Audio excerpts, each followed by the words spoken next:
In terms of the market, there are really two sides to what we're doing. One is around a huge shift within the service provider sector from a situation where they've seen government as their client to one where now people with disabilities and their families are the clients and the power's with them. And so they've had to, or they're in the process of completely reviewing their business structures. And for some providers who've had very tightly focused businesses on, say, personal care and recreation, the NDIS is just a huge opportunity. They've got a clear business model, they know their area of expertise, and in a sense what's happening is that demand is being uncapped, and so they can just build their businesses as the demand grows.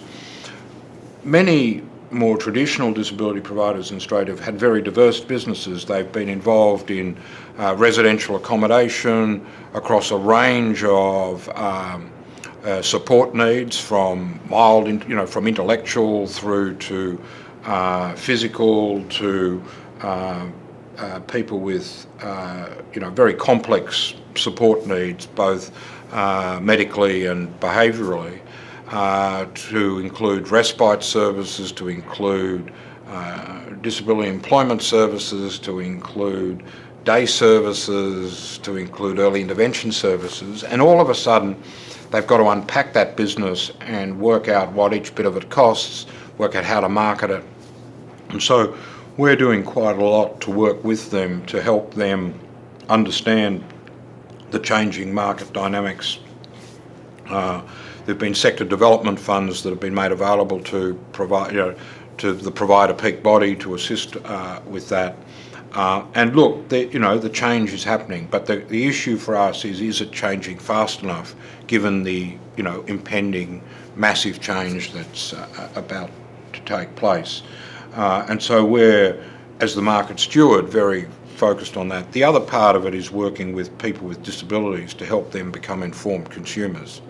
And so moving from being a group of people who've simply had to accept what governments have previously funded and wait patiently in a queue to get that support, to one where they've got the power. And so we've done some things, some work with advocacy organisations, support groups, to get them to work with people with disabilities and families to, in a sort of pre-planning sense, to think about what it means now to be able to exercise control and choice, and think about these issues of what a good life looks like before they get into the planning process. And I think that's both those demand and shaping the demand to the new world, and sort of encouraging people not just to think about specialist disability supports, but taking their dollars to the mainstream. You don't have to be in a specialist art group. You can